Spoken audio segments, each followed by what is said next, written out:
And I probably should still say good afternoon. I have to get used to that because we've been on the air in the evening so often. But maybe you're still watching us at 8, which you can do, by the way, or all night. Well, I'm going to end up spending a good deal of time tonight on what's going on at NATO and with Ukraine. But there are a couple of items I want to talk to you about that might not be covered elsewhere.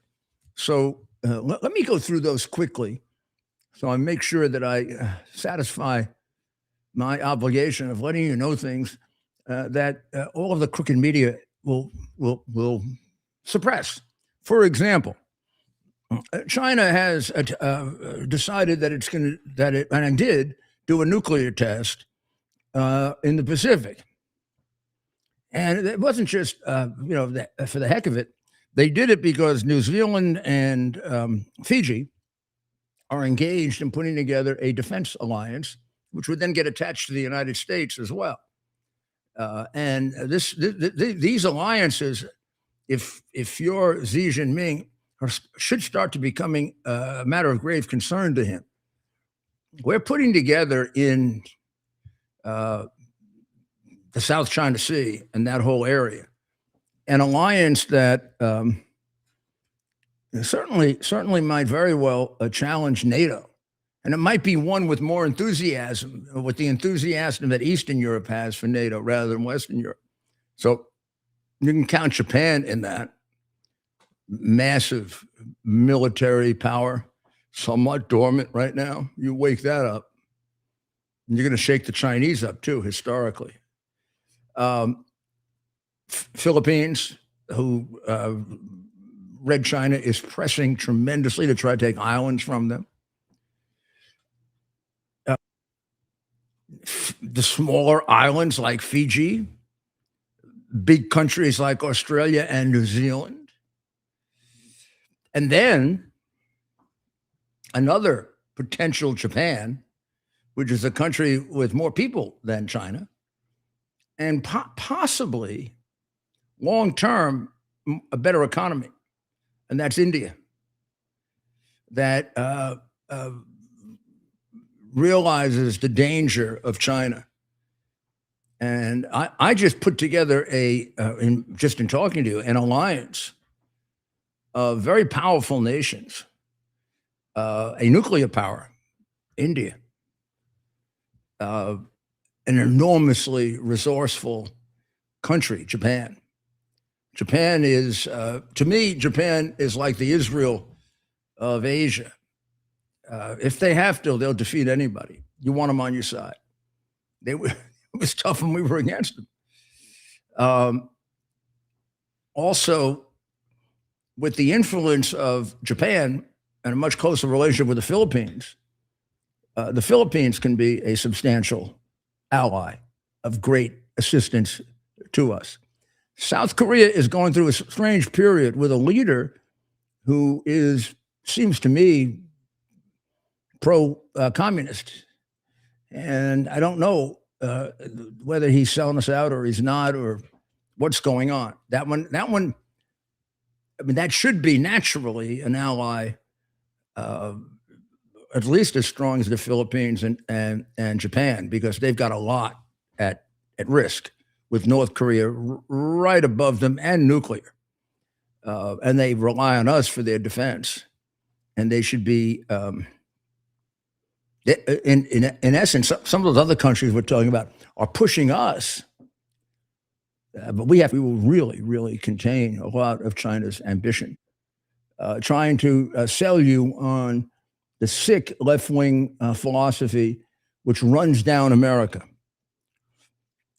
For example, at the National Portrait Gallery, many of the historical portraits, if not all of them, had to be accompanied by two sets of texts, one talking about the portrait itself and the other describing its subject's connection to slavery, however distant. This comes from an analysis of the report done by Daniel McCarthy, who is one of the best writers for the New York Post.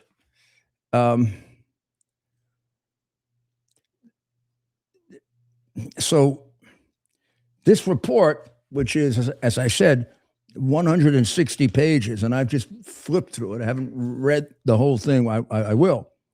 There's a lot of focus on the director of the American Museum of National Museum of American History, which is, because I'm a history student and buff and everything else you want to call me, and loved it. Used to love going there.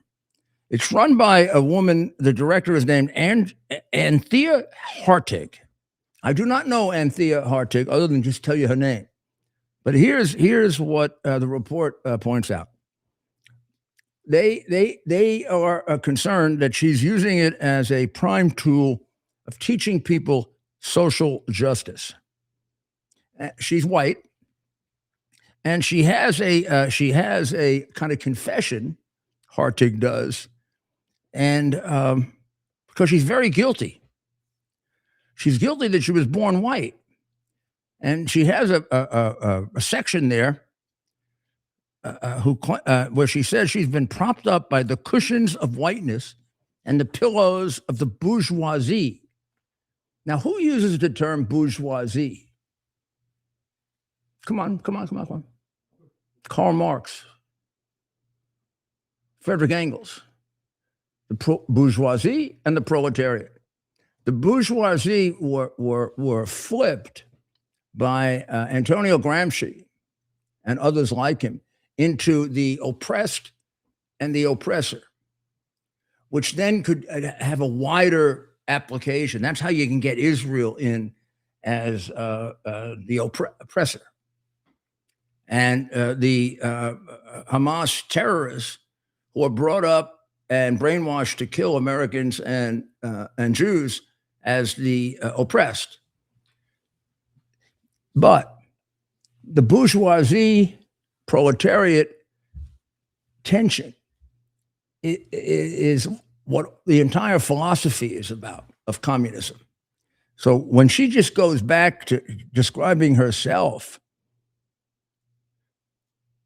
it's like she's just admitting to you that she's a Marxist. And of course, Daniel comes to that conclusion also. Her language is telling.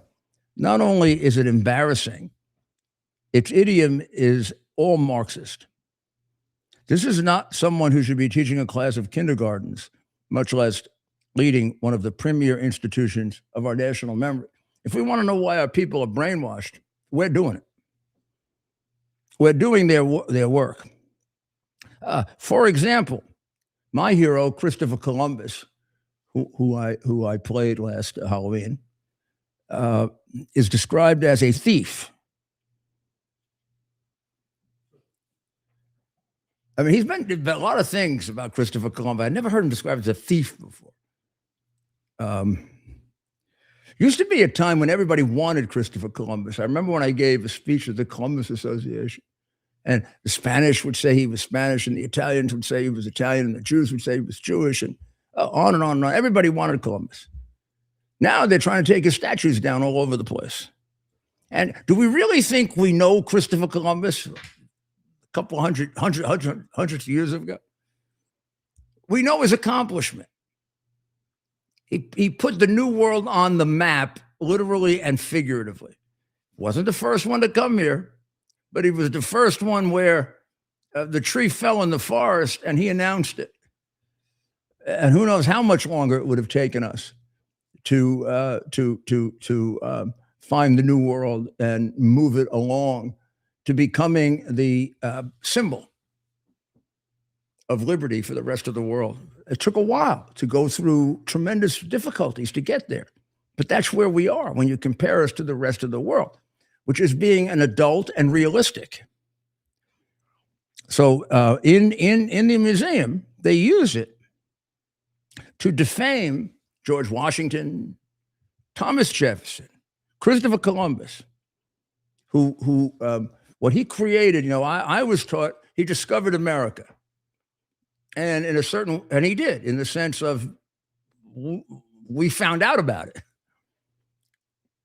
Now, I always knew that. I knew other people came to America before he did, and there probably are people that came to America we have no idea about before the Vikings. But But in any event, he's the one who put it on the map.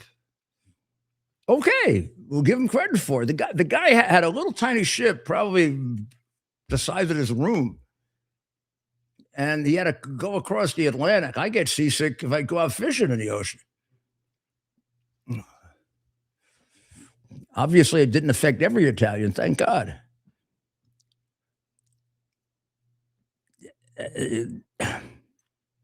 Now, here's the one that really is sick. And it tells you that this Andrea Hartig is obviously an anti-American communist. The museum materials repeatedly suggest that Christianity functioned principally as an instrument of conquest, exclusion, or cultural erasure. That's their language.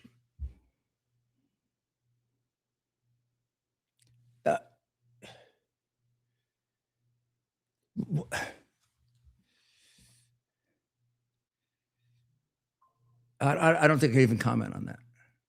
I don't think I can even comment on that. Why we taxpayers are paying this woman to propagate an attack on the Christian religion and to brainwash people about it. Of course, in the process of evangelizing, in the process of converting, in the process of doing all these things, whether we're talking about Catholics or evangelicals or all the groups that do that, right? There are people who become excessive. There are people who use that as a front for other things. But the vast majority of these people, the overwhelming thrust of all of this was to civilize these people, to teach them. I mean, the whoever the Native Americans actually are, they didn't have the 10 Commandments. I don't know. I can't find a book they wrote. Can you? They have a Bible. They have history like Herodotus, the Greek historian, or Tacitus, the Roman historian. They got a code of laws like the Roman code of laws that then were converted in Napoleonic, or they have a Magna Carta. So far, the answer to everything I've said is no, no, no, no, no, no, no. Now, whether they did or they didn't, we will never know. But the mere fact that we will never know, and given the condition they were in when we came here, it's obvious they didn't. So, what was there cruelty and violence? And yes. And are both sides responsible for it? Yes. There were very, very good people who came over here with wonderful intentions who actually carried out the process beautifully, like the original people who landed in Massachusetts. They were extremely benign and got along very, very well with the Native Americans. And then when the Puritans came in, different than the Pilgrims. Now, this is why you have to learn history rather than be brainwashed about it. The Puritans were a much more rigid group of people who had a hard time understanding other Christians, much less, and getting along with them, much less Native Americans. And then there were Native American tribes that were themselves very beautiful and benign, and their practices may have been somewhat primitive, but they were very, very humanistic. And then there were Indian tribes that were brutal, savagely brutal. And so when you look at what happened, it is a dynamic of both sides having good people and bad people. The ultimate result being the creation of the greatest nation on earth that ultimately was available to make sure that Europe didn't become dominated by one of the greatest evils ever on the face of the earth, Nazi Germany. They also point out, but I haven't been able to get into the report deep enough to say that there's a lot of gender proselytizing, gender confusion to try to create gender confusion for children. I mean, this is a massive communist infiltration of our of our of our of our major museum system, and one that we use to preserve American culture and American civilization, which is demeaned and degraded. There is absolutely no reason why we shouldn't teach the things we did wrong. But there's every reason why we should give equal, if not more, weight to the things we did right, because that's where most of these things came out. We don't have slavery now. Well, something happened in between to change that, huh? Smithsonian museums get 60% of their money from you, at least. So these are not private museums that can do anything they want. And they turn American history into a history of victim groups and oppression. If you go to, I haven't been there in a long time. So if you go to James Madison Estate of Montpelier, it's been totally co-opted by these anti-American, hateful communists. And all they do is explain what a horrible person Madison was. So there are 21 museums that are under the Smithsonian Institution banner. Almost all of them are are expressions of extreme political activism, failure to celebrate America, and display a great deal of animus, hatred of America, which you see displayed by Democrats all the time. That's why only 28% of them are proud of being Americans. It's not hard to figure out where this is coming from. So the White House Domestic Policy Council has concluded that the leadership of these museums cannot be trusted, and that they're not telling the story of America honestly. And this is kind of mild to say this. That is not inspiring. They're literally attacking the United States and following the teachings of Marx to destroy our culture. And this should be the basis for significantly changing their leadership, including this Hartig woman who seems to be guilty that she's white or alive or who knows what. I mean, I don't know what she did to be so guilty. Who knows? I mean, I don't know who she is. So that you're not going to find out about anyplace else, nor do I think you're going to find out about what Lydia Moynihan spent a column on in the New York Post, which is that this whole affordability thing about housing. One of the reasons why housing and rent is so expensive in American cities, Democrat, rundown American cities, is the large number of illegals that were let in by Biden, which this report only puts at 7 million. No way it was 7 million. First of all, it was at least 8 million registered and recorded. And when you consider that every study prior to this that was done in a more of an academic atmosphere says that if you have 8 million you can count, you have anywhere from 50 to 200% more who came in and you didn't know it. So that 8 million is at least 12 and could be as high as 16 to 20. Now, what that does to a housing market, unless you are completely ignorant of basic laws of economics, it creates a tremendous demand for housing against a supply that can't satisfy it. And that is listed as one of the main reasons why housing is unaffordable in the United States, because we let so many illegals come in, so many that we can't be accurate about it within 4 or 5 million. When they say 7 million, they're clearly off by at least 4 million. They could be off by 8 million. I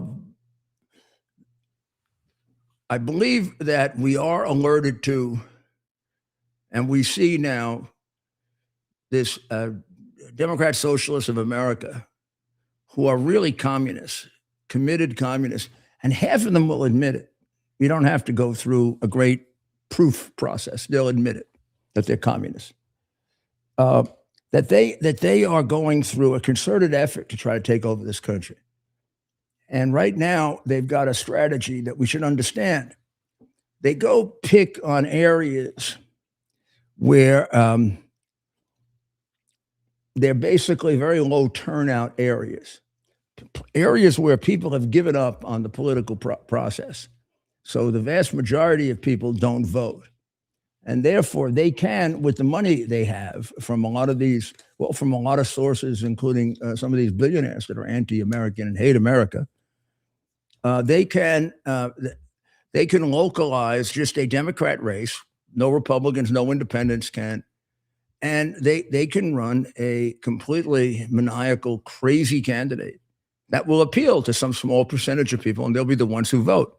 Example, Avila Chevalier, who was Mondami's choice in Manhattan, who I don't know if she even denies being a communist, but she hates Israel, hates America. She thinks jails should be emptied. She thinks police should be done away with. I don't know. That's just she's in favor of the government owning the state owning most of the means of productions. And I don't know if Avila Chevalier, now that she's elected, would actually deny being a committed anti-American, anti-God, atheistic communist. If she denied it, she'd just be lying, and it's provable by her. Well, she only had 33,000 votes in a district where there were 449,000 active voters. So, I mean, she's hardly the choice of the people. What happened is that the rest of those people, which are over 400,000, didn't bother to vote. This is the maniac right here, the anti-American enemy of our country, who is trying to destroy your culture and your civilization and replace it with a Neanderthal culture and civilization. Well, she had 33,000 votes. Winning with 33,000 votes out of 449 seems crazy, but it's still winning. And this is what they do. They pick these places.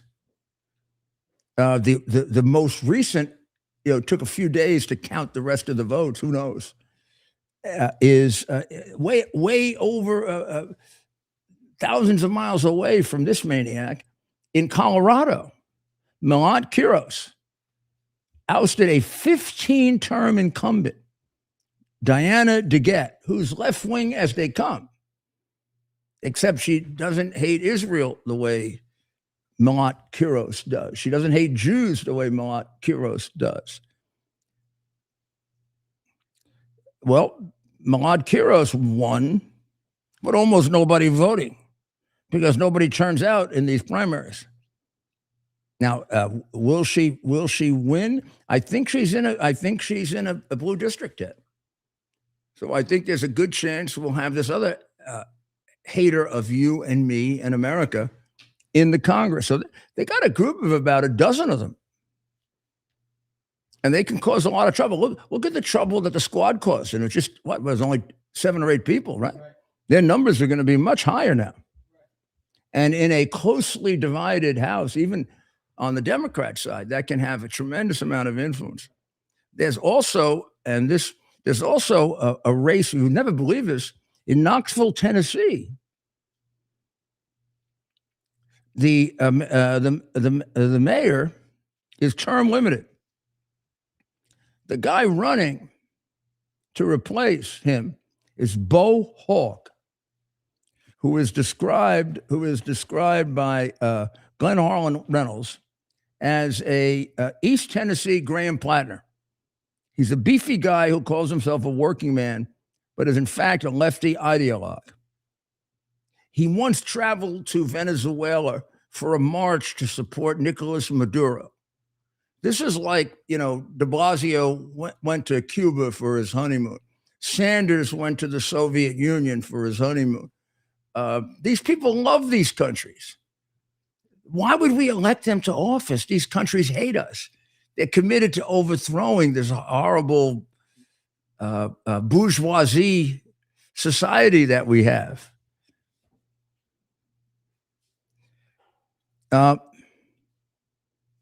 Hawke says now that he was young and dumb when he made the trip. He made the trip 6 years ago. How young and dumb was he then? If he was young and dumb 6 years ago, we're going to elect him? Now, his chance of winning in Knoxville in a general election seems very slim, but he's probably going to win the Democrat primary. And as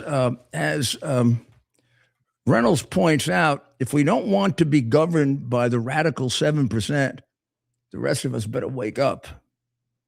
Plato said the price of ignoring politics is to be ruled by idiots or evil men. Well, we got both, Plato.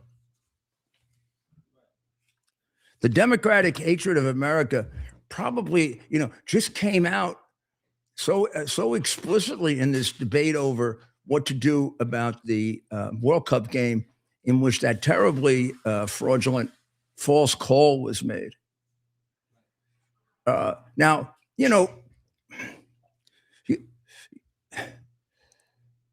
I don't know. You're not a real sport. Well, first of all, I'm just going to talk to men for a second. If you don't argue for your team, you're not a man. I mean, if they throw somebody out of my team, if I'm the manager, I'll probably get thrown out myself with him. I mean, to get thrown out of a game and deprive me of one of my best players, the guy better have almost committed murder. All this guy did is run into somebody who may have, in fact, caused a contact. It's hard to tell. And they took him out of one game, hoping we'd lose it, and they took him out of a second one. And what the president of the United States did is stand up for his country. And all these people, all these Democrats are all upset about that because they would never stand up for America. They'd never stand up for Fuller and Boligan, who was cheated by a guy who has a reprehensible reputation. And they're all upset that the president pointed that out. That's because he represents America, not the world, America. He wants to make sure that the USA team isn't cheated. And don't tell me they lost because of that. Boy, these guys are strong guys. They played their hearts out and they played as well as they can play. And God bless them. As Andrew pointed out earlier, my son Andrew, after it was over, despite the tremendous disappointment these men had, they all went in the middle of the field. They got in a circle and they prayed a thanksgiving to God. These are good men and these are strong men. And it just so happens that in this case, the other team is better. You could see it. You could see that that just happens. It's just a better team. So we're going to take a short break. When we come back, we're going to delve into what's going on in Ukraine and NATO. We'll have Maria Barabesh with us again, largely because there was another attack in Ukraine. And we would like her to describe it. I think 20 or 30 people are dead as a result of it. Another 20 people. So we'll be right back. U.S. Army Major Scott Smiley paid a high price serving our nation. Scott was leading his platoon in Iraq when a blast sent shrapnel through his eyes, leaving him blind and temporarily paralyzed. Scott would become the first blind active duty military officer before medically retiring years later. Thanks to friends like you, the Tunnel to Towers Foundation gave Scott and his family a mortgage-free, specially adapted smart home. Show your support for America's heroes now. Donate $11 a month to Tunnel to Towers. Here we are, pretty much at the beginning of the process here at this pristine, I call it a laboratory. It's not like a factory, it's like a hospital. This is the beginning of the process for roasting. Deep grain, very good quality. Most people don't use this quality. We deal with small farmers because they like to know who we're dealing with. They give us the highest quality, all organic, non-GMO. You should know all Arabica beans, no Robusto, all Arabica. They're going to go into the roaster, and it'll get roasted for about 20 minutes or so.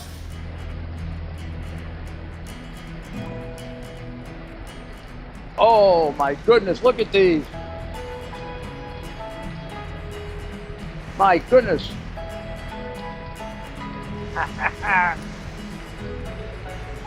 You're going to want to specially order these.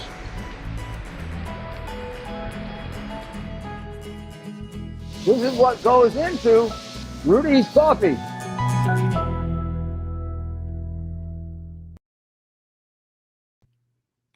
Welcome back to America's Mayor Live. So, sorry. Pardon? Do you want to do sticker mule real quick? I like getting it. Our sticker mule pro. Well, you do it, and then I'll. Yeah. So we'll do it here. We got Sticker Mule Pro.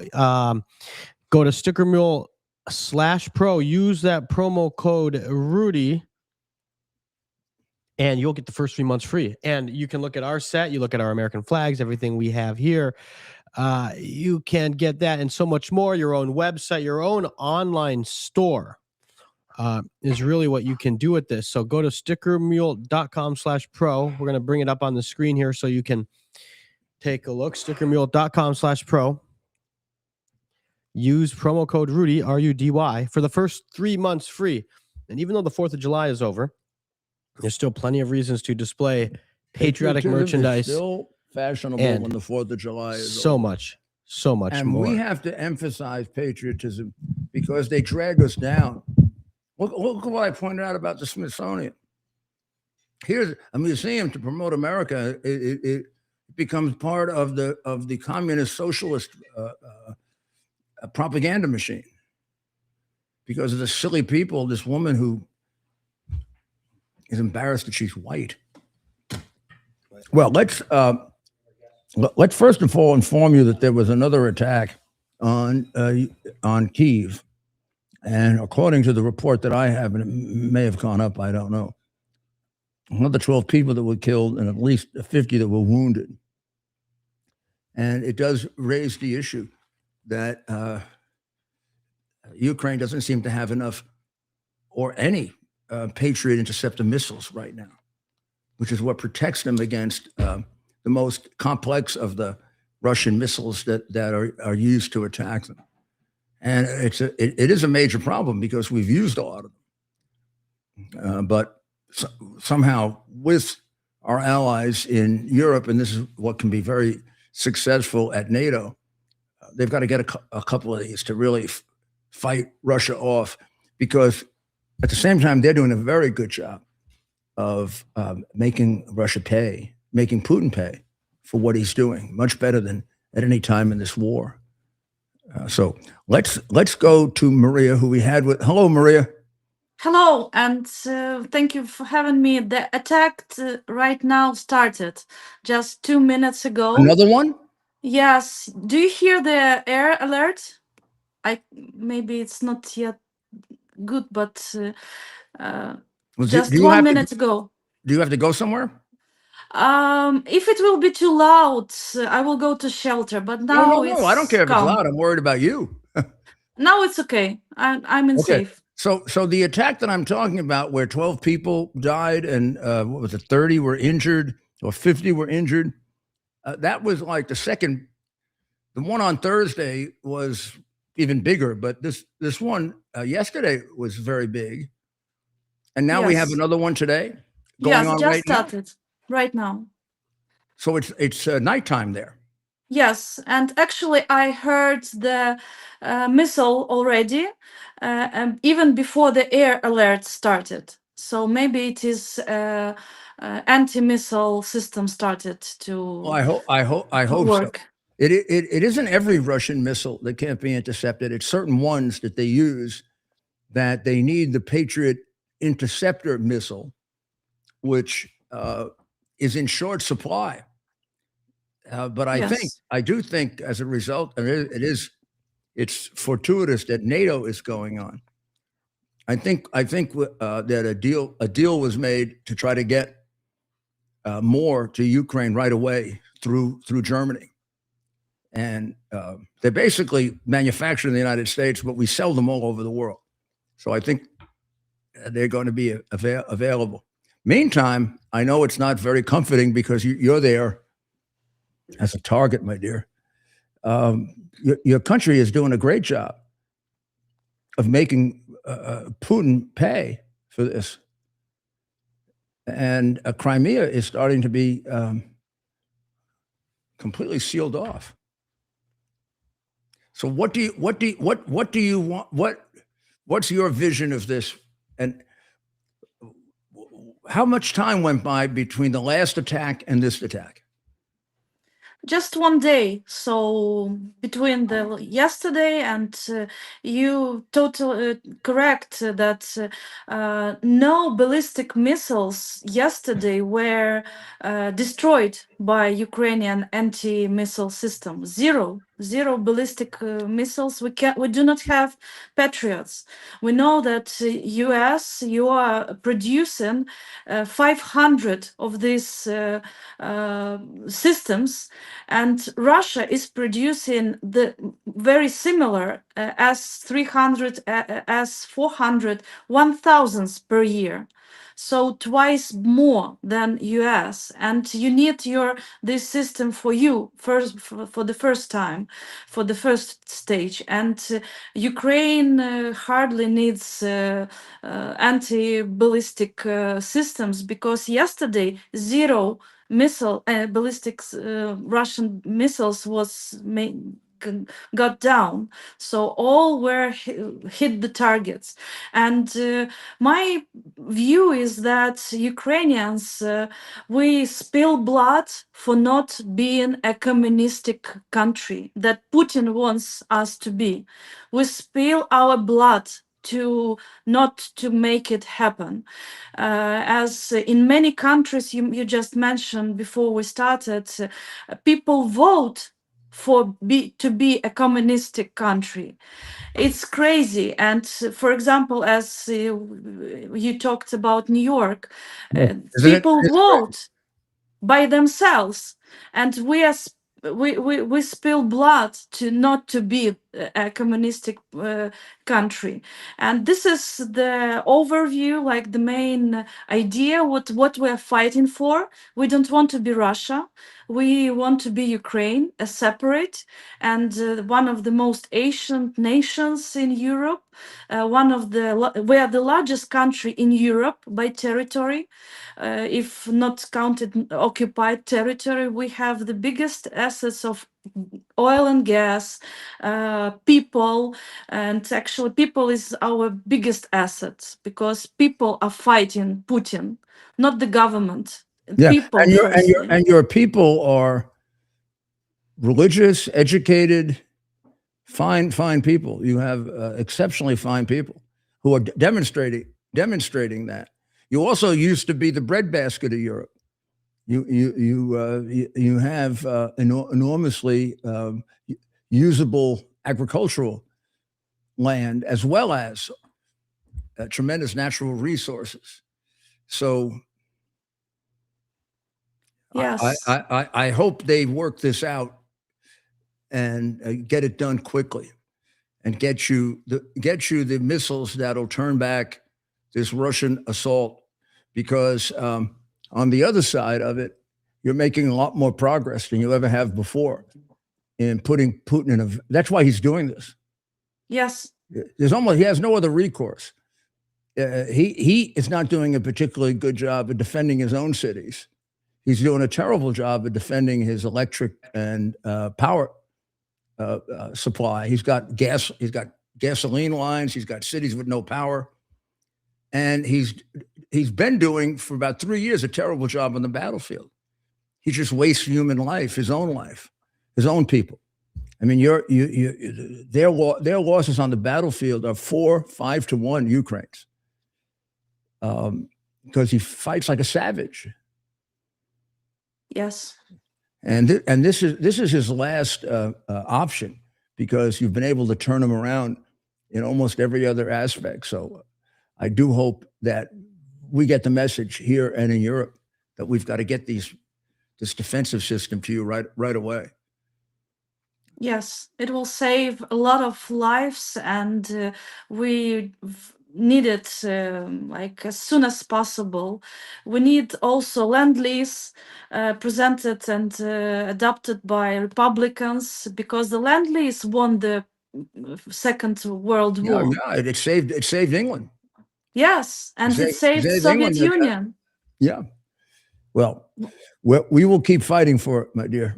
You just keep hanging in there and praying and go take care of yourself now. All right. Yeah. Thank you very much, and thank you for put your yourself support. someplace safe. We need people like you that can speak up for your country, and we can get this message out. Yeah. Thank you very much for this message, No, thank you. And I agree with your analysis completely. You're on the front lines of helping to save civilization for us. And a lot of people agree with you. We just got to turn it into action now. Okay? Yeah, Thank you, Maria. that's what we're doing. Thank you very much. Thank you, Maria. Thank you.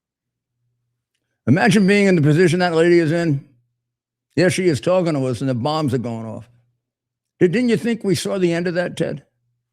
Well, we knew better. I mean, no, we knew better, but yeah, I know what you mean when you ask that question. Well, I didn't. Well, I'm not in charge. But we should get them those missiles so that they can. Now, it is true because of Iran and because of other pressures in the world. There are like 50 countries, I think I'm right, 50. Maybe it's not quite 50, but I think it's 50 countries are on the list to buy these missiles. And one of the things that Trump is doing that I didn't mention is doing in Turkey is it's like a bazaar in terms of selling arms. The Europeans have to catch up. Europeans don't have these missiles. What does that mean to Putin?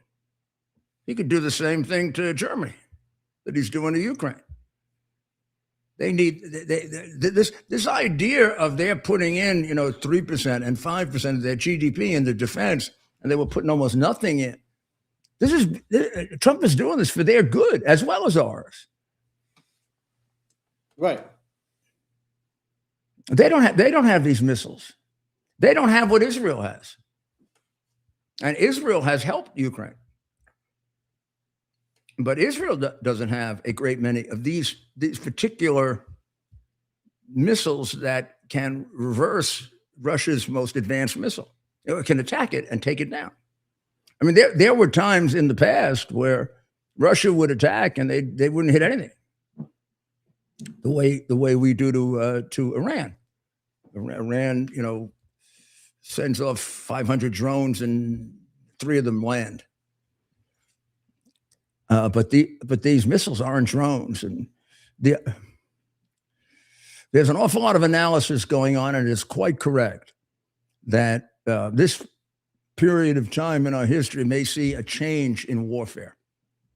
I mean, drones have really dramatically changed warfare, and they've also set up an ability where a country with limited means can hold off a country with great wealth if they figure out how to invest in these drones and much lower cost defensive items.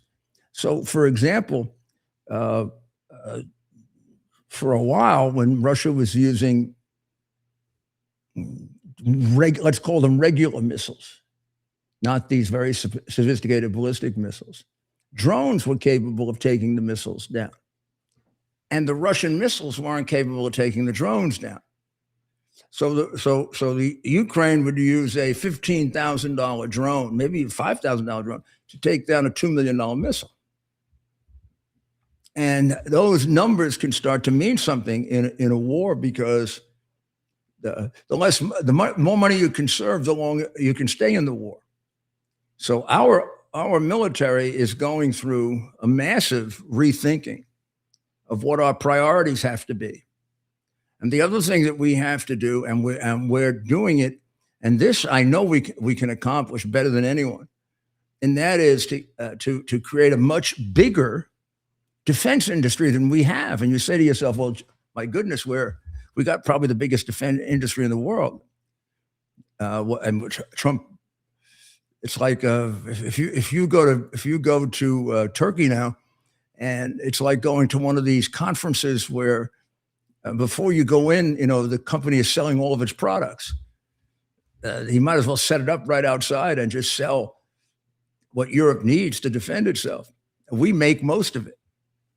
And even where Europe has figured out how to do some of the most sophisticated ones, when you get into these very, very complex missiles, are made by us.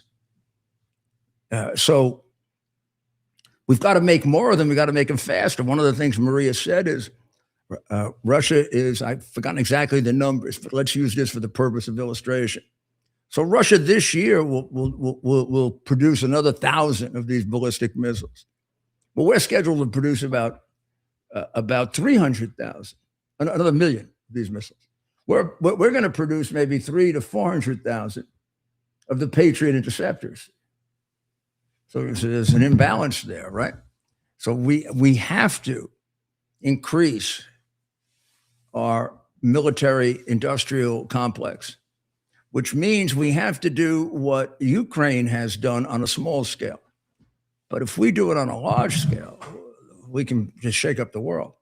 We've got to use other businesses who turn the car companies and the airplane companies, and that turn some of their means of production into creating these missiles and drones, and we have to use our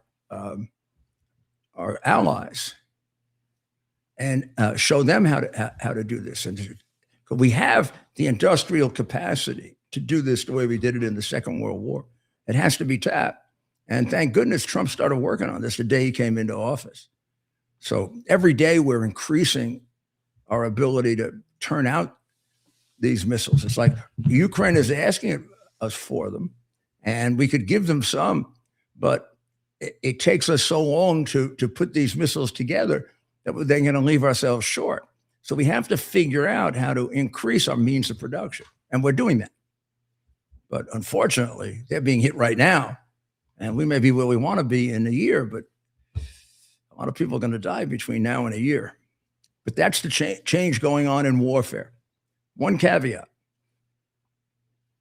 You can't make that change without also realizing that these complex, very sophisticated, very expensive systems also exist. And they have to be countered as well. You can't just turn yourself over to just countering drones. And so this is a very, very difficult process. And thank goodness he moved the military budget up to $1.7 trillion. Now it looks like Congress is trying to chisel him on about $200 billion of that. They want to get down to 1.5. Why? I mean, they live in America too. I don't know why they want to do that. Also, I do think that the Deputy Secretary of Defense, there couldn't be a better than Secretary Friedman. There couldn't be a better guy figuring this out for us than Secretary Friedman, who Pete Hegseth has put in charge of this. The guy, I've known him for a long time. The man created one of the great financial institutions in America, but his passion has always been defense. And he's been working on this for 20 years, and this gap for 20 years. So we couldn't have a better person there right now. And I think we see the results of it. So the attack on Kiev yesterday, again, was 12 people killed, 50 wounded. Now, last Thursday, there was the biggest attack that Russia has made on Ukraine. And there they killed 31 people and over 100 injured. That on a smaller scale was repeated yesterday. And given what Maria reported to us live, it looks like they're doing it again. So what time is it in Kyiv? It must be about 2 or 3 in the morning, Ted. 1 and 3. This is a nighttime. This is a nighttime attack while the people are sleeping. That really is barbaric. And she obviously doesn't live on a military post, so they're trying to kill civilians. Right. It's. We have some pictures here. Here's some pictures of the attack. This is the one yesterday. That's an apartment building. Oh my God! These are pictures that Maria took or had. She got them from, I think, others that are. Oh yeah, yeah. Oh.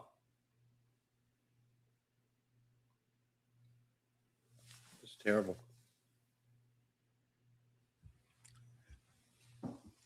Well, I mean, so they're doing this at. Can you tell what time it is? What is it? About 6 hours later. Right now in Kyiv, it is 1 in the morning. So they're doing an after midnight attack while people are sleeping. Yeah. While the children are in their beds. So he's an animal. Yeah.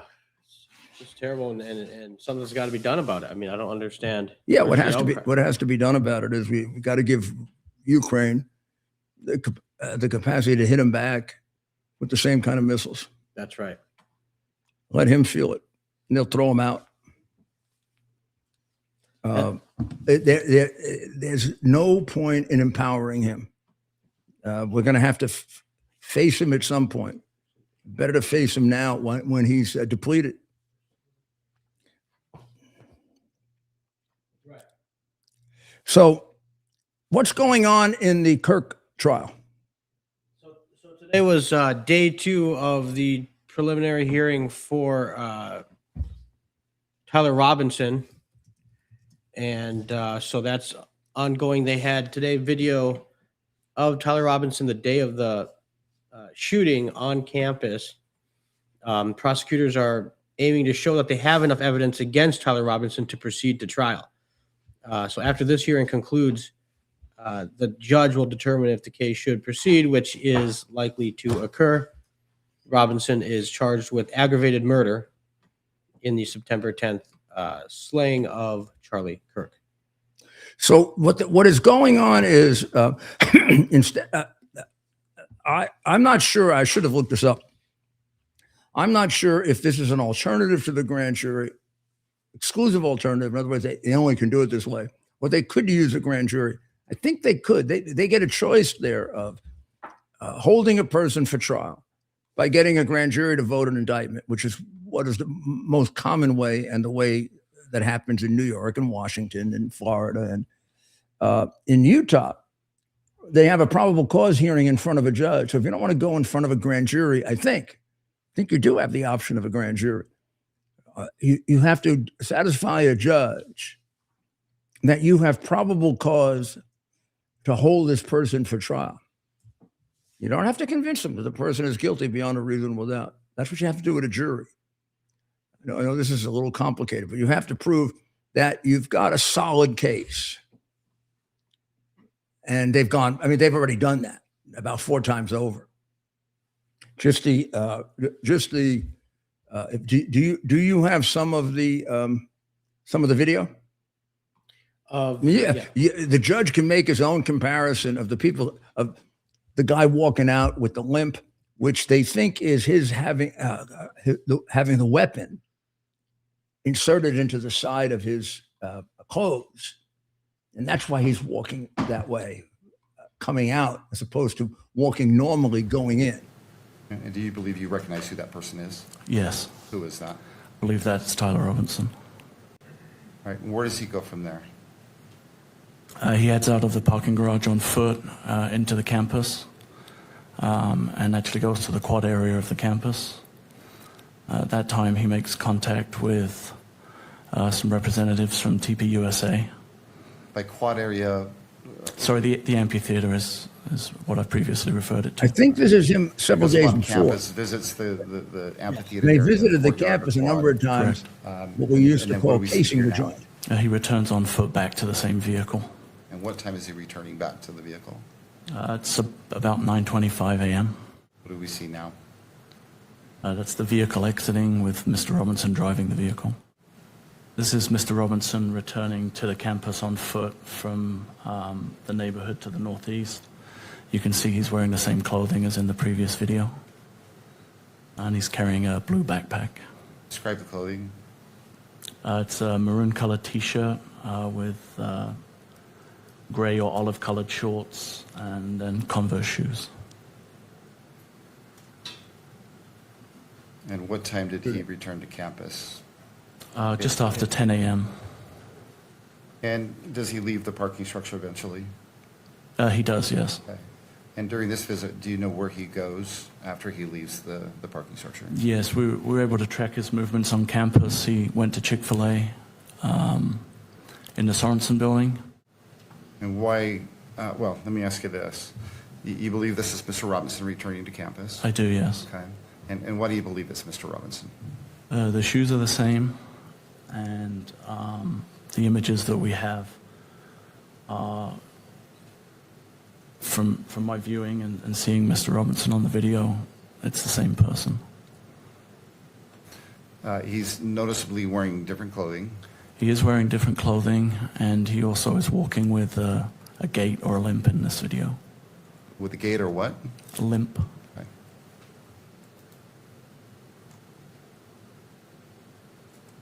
After the shooting, I think. Now what do we see? This is Mr. Robinson coming up the stairs of the parking structure. Again, he seems to be having issues walking.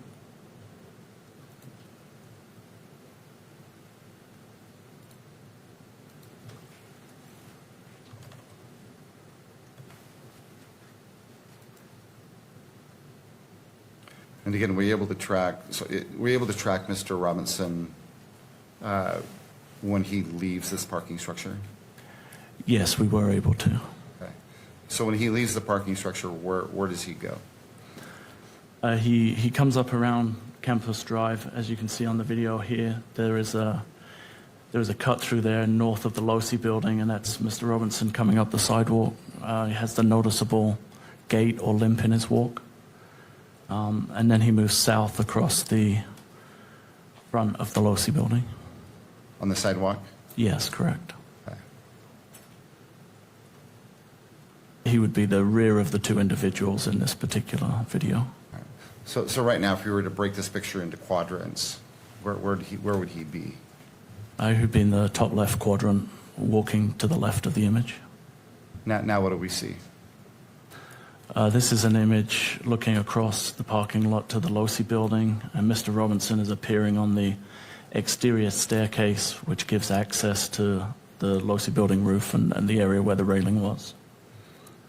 And again, let's break that image into quadrants. Where would he be located if you broke it into quadrants? It's in the top right, and the individual can be seen moving under the notations that are on the video.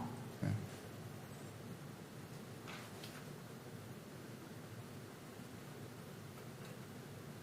And what time is this? It's just after noon, about 12:15 On what day? on September 10th, 2025. Okay. What just happened, or what did we just see happen? The individual actually kind of rolls over the railing onto the roof of the Losi building. All right. Go ahead, sir. And again, in the top left corner, the individual is now seen running across the rooftop of the Losi building to what would be the southwest corner of the building, crouching down and then crawling to the corner of the building. And this is at what time? Around 12:23. I think the timestamp on the video is 12:22. On the 10th. On September 10th, yes, So we're 2025. clear, this is the roof of the Losi building. Correct. Can you still see that individual? Yes, you can, laying prone. You believe this to be Mr. Robinson? I'm sorry? You believe this to be Mr. Robinson? I do, yes. And how long is he out there on the edge of the building? Just until the reported shot was fired at 12:23 and 28. The individual then stands up and then moves across the building to the north. Is that what we're seeing happening right now? It is, yes. And they move behind the atrium area on the rooftop to the northeast corner where the white triangle is.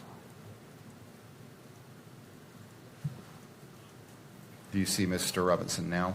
I do, yes. He's just arriving at the corner of the building, almost the top center of the image.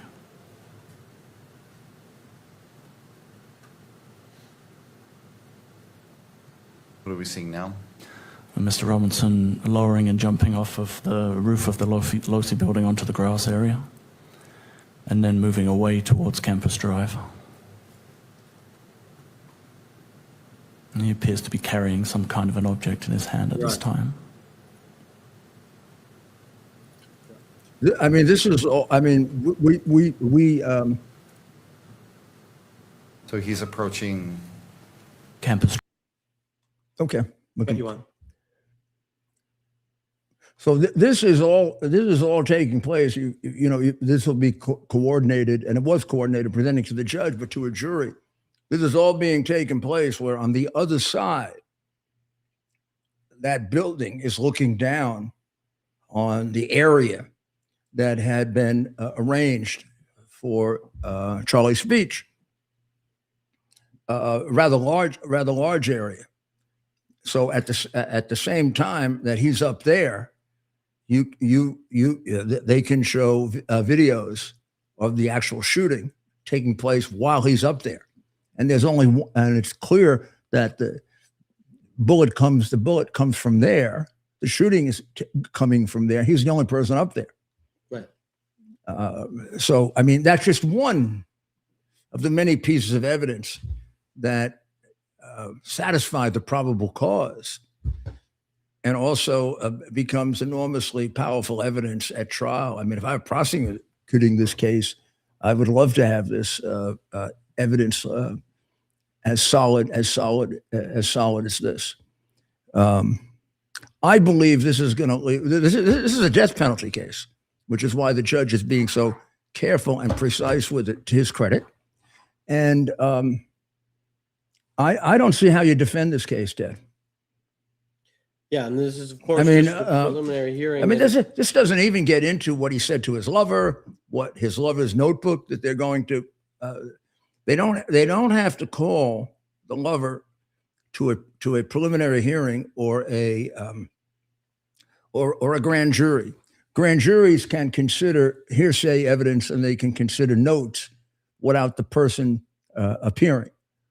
Now, the defense is going to argue, when they get to the point where Twiggs was the name of his Lance Twiggs. What? Lance Twiggs. Yeah, who was going through a sex change. Has that been completed at this point? Is that now a biological man who's a woman, or is it still, well, what the heck, whatever it is. Right. So it sounds like she is a government witness or a state witness. It sounds like. Or he is, or whatever the right pronoun is. I refuse to use a pronoun other than he or she.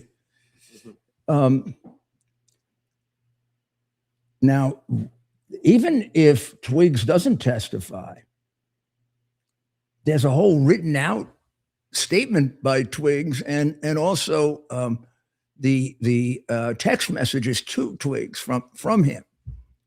That's a whole separate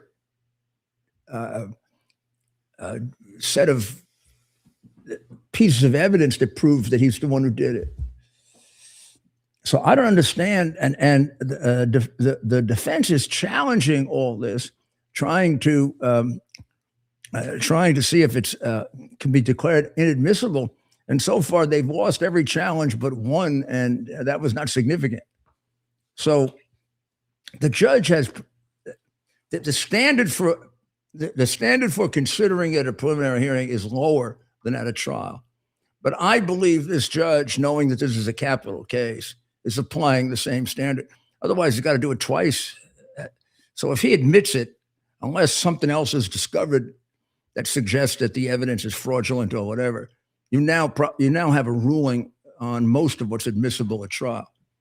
And I believe the government isn't showing all of its evidence. So you're not going to see Twiggs testify. You're not going to see some of the critical witnesses testify. You don't want them cross-examined but once, right? And the defense will argue, well, you shouldn't be allowed to use their evidence without their being able to cross-examine. Well, that's true at a trial, but it's not true at a preliminary hearing or a grand jury proceeding. Mm-hmm. So they can argue that all they want, and they will, but it'll go nowhere. And they're going through the motions. Someone asked one of the experts, has the defense scored any points? The answer is no, they haven't. They haven't done anything. Now,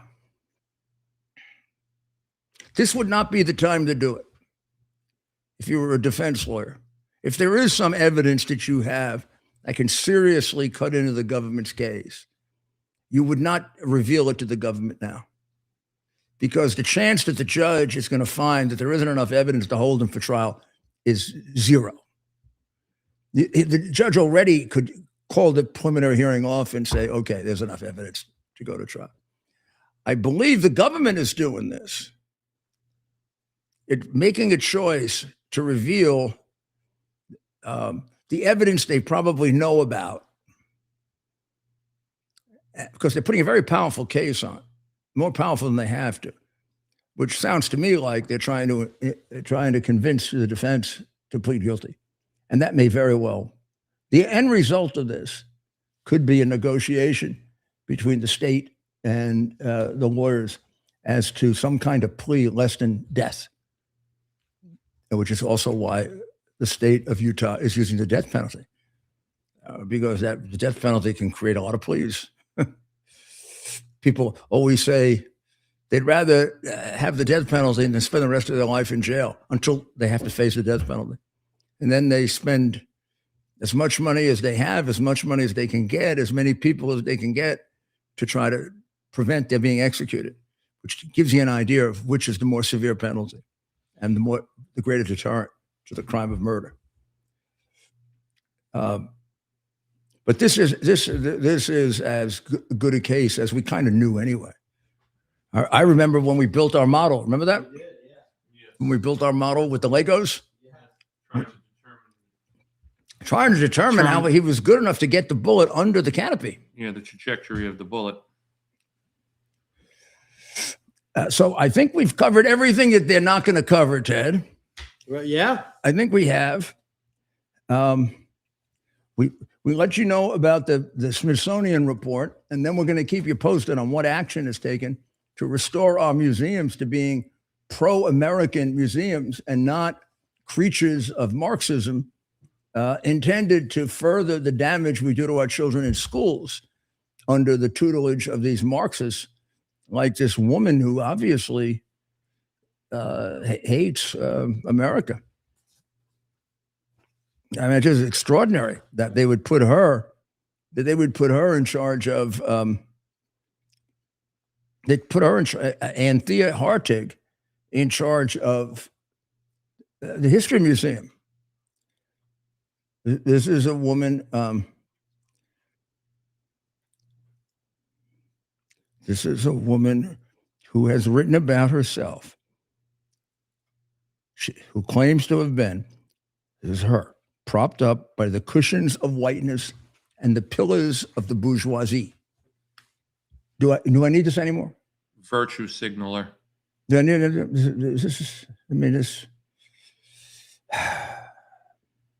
60% or more of their funding, a minimum of 60%, comes from you, from your taxpayer dollars. You kind of have a right to have something to say about it, right? Yeah. Right. What they've done is they've turned America into a history of oppressed and oppressors, like they've done to Israel, which is precisely what Antonio Gramsci 100 years ago said had to be done if you're going to be able to make America socialist. America is too rich. America has too many advantages. Americanism is too powerful. So somehow you're going to have to destroy it if you want to be successful in America. Everything I'm telling you is written. A student, a conscientious one, would know all this. And this is what Charlie was there to teach them, which is why they killed him. I mean, I believe they killed Charlie because he was so effective at combating their propaganda, and also was a young man who had another 3, 4, 5 decades of doing this, better than anyone I've seen do it. And his viewership was largely young people, which is yeah, and he was enormously effective. I mean, yeah. they didn't. It's like taking out the greatest general, in a war. Yeah. This is not a replaceable human being, at least not yet. Maybe we'll find someone, but he had a great love of America, a great love of the Christian religion, a great love of religion, including the Jewish religion. He used to practice. He used to keep the Sabbath on Friday and Saturday for the benefit of keeping his family close together, because he thought it was a good discipline for the family. Yeah. And Antonio Gramsci taught that you cannot have a successful Marxist overthrow if you cannot first teach your society to hate their culture. 100%. Hate. Yes. So now, and you see how this Hartig woman is a product of that. She hates her upbringing. They've got her to hate who she is. And these people who are running, it's like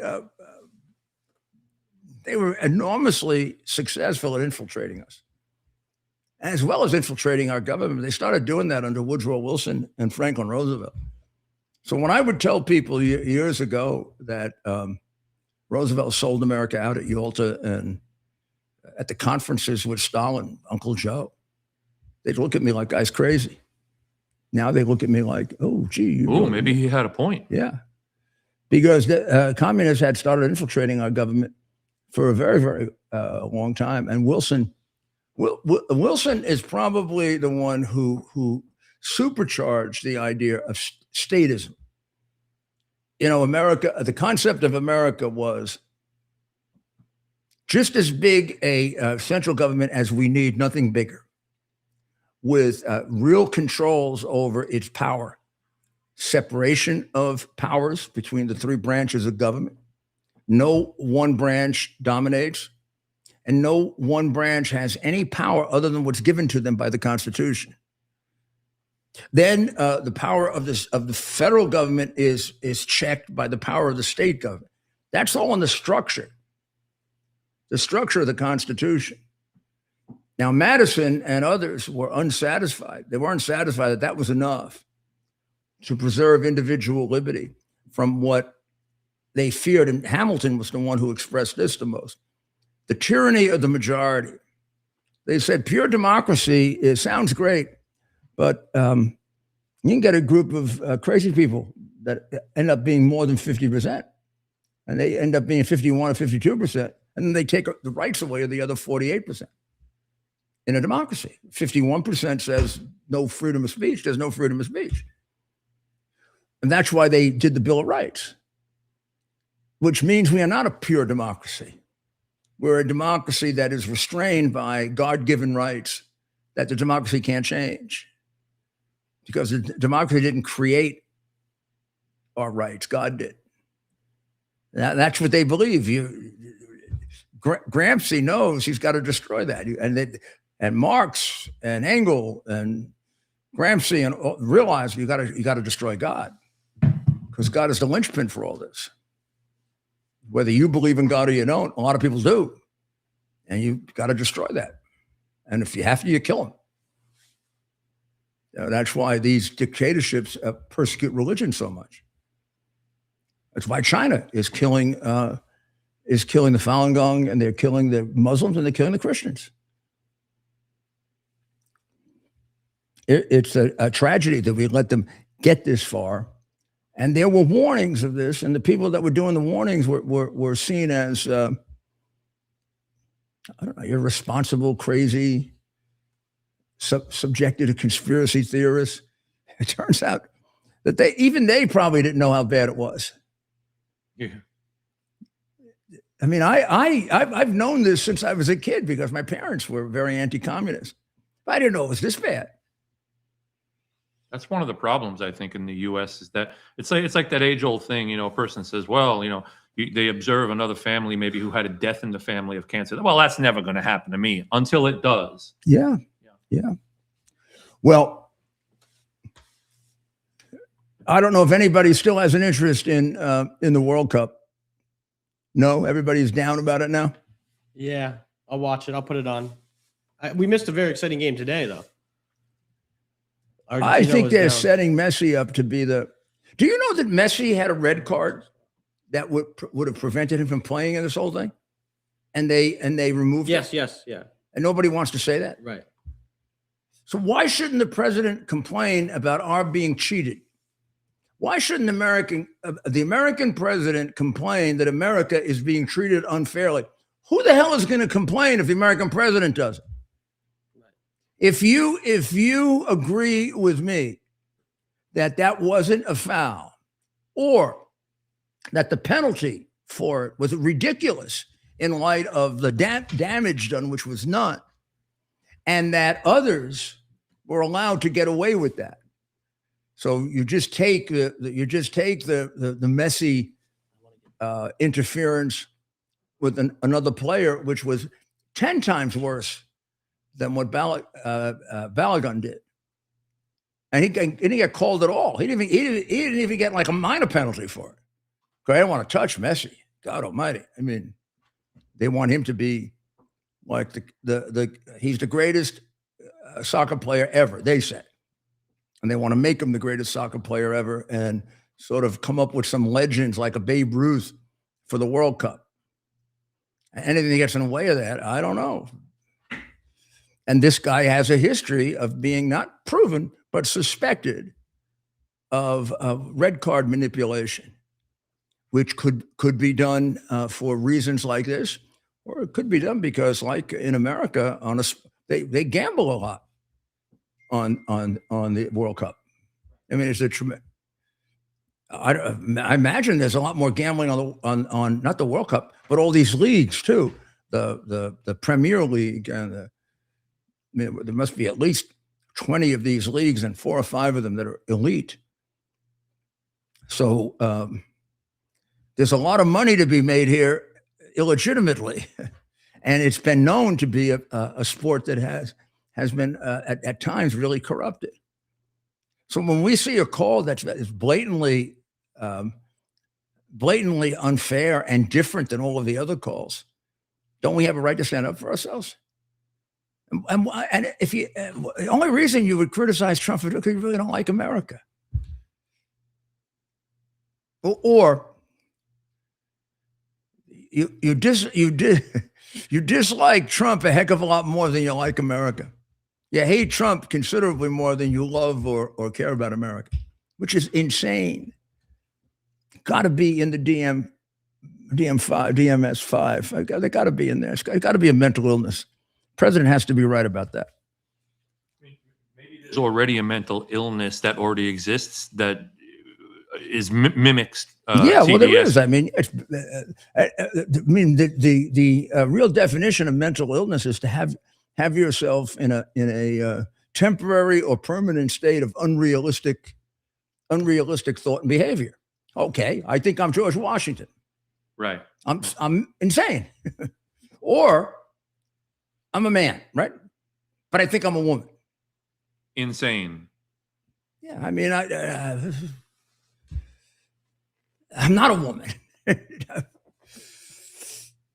and I'm not George Washington. Well, those are big examples, but that's you get the point. So let's see what happens now with Europe. Is Plattner out yet officially? Okay. Ted indicated no. Well, in the past, we have always been successful in overcoming socialism and communism with Americanism. In fact, it was so great that very dedicated communists gave up on the United States, and then it tried to find other ways around it, like race and oppressor, but always found that the concept and the love and the patriotism that the whole culture of America and civilization of America created would overcome it. Now, that's still there. We wouldn't get all these people coming to America, even with all of the propaganda they do about how bad we are in Europe. And as we were pointing out earlier, a lot of these people coming for the World Cup are so surprised that America is so great. But people around the world must actually still believe in large numbers that we're pretty great, because we're the only country they come to in these numbers. They are going to Europe now and other places, but nowhere near in the numbers they come here. Maybe that's why these people felt the need, these athletes felt the need to report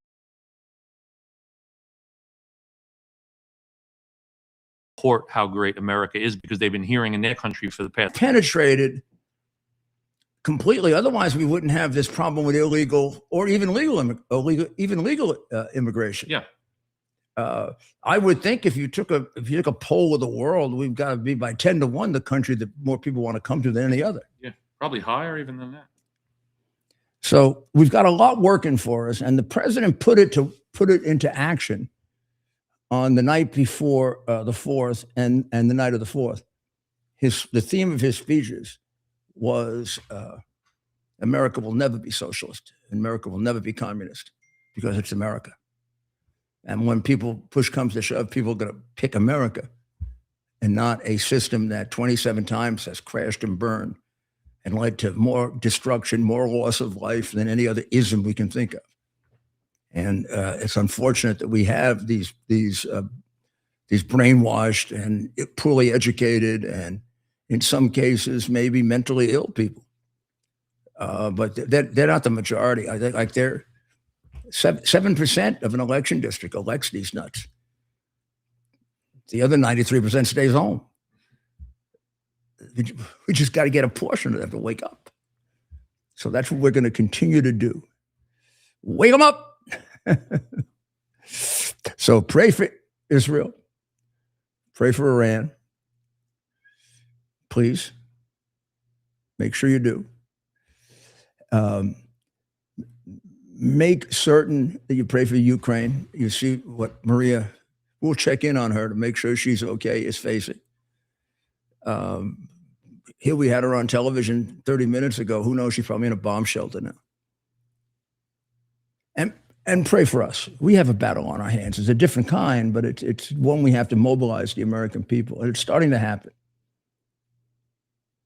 We have to combat this not only with the defensive information that we put out, but we also have to combat it with the offensive information or concept that people have to reestablish of just how great we are and how much greater we can even be, which is what drove us for most of our history. We got to get that back again, because this is what they've taken away from us, or tried to.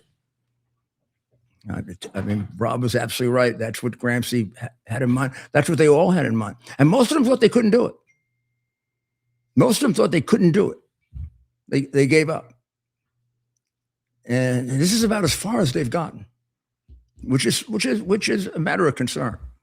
So pray for our president, who has to lead this effort against the worst. I mean, thank God he's got this incredibly strong personality and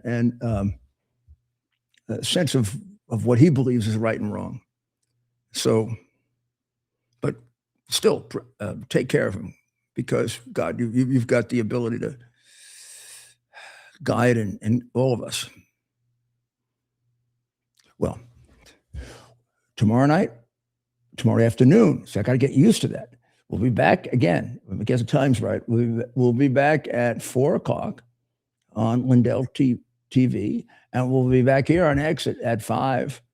And now, if you have friends that have missed this and they're used to seeing us at 8, they can still watch us at 8. And there isn't even a World Cup game worth listening to now, right? We'll see you tomorrow night. God bless America. It's our purpose to bring to bear the principle of common sense and rational discussion to the issues of our day. America was created at a time of great turmoil, tremendous disagreements, anger, hatred. There was a book written in 1776 that guided much of the discipline of thinking that brought to us the discovery of our freedoms, of our God-given freedoms. It was Thomas Paine's Common Sense, written in 1776, one of the first American bestsellers, in which Thomas Paine explained, by rational principles, the reason why these small colonies felt the necessity to separate from the Kingdom of Great Britain and the King of England. He explained their inherent desire for liberty, for freedom, freedom of religion, freedom of speech, the ability to select the people who govern them. And he explained it in ways that were understandable to all the people, not just the elite. Because the desire for freedom is universal. The desire for freedom adheres in the human mind, and it is part of the human soul. This is exactly the time we should consult our history. Look at what we've done in the past and see if we can't use it to help us now. We understand that our founders created the greatest country in the history of the world, the greatest democracy, the freest country, a country that has taken more people out of poverty than any country ever. All of us are so fortunate to be Americans. But a great deal of the reason for America's constant ability to self-improve is because we're able to reason, we're able to talk,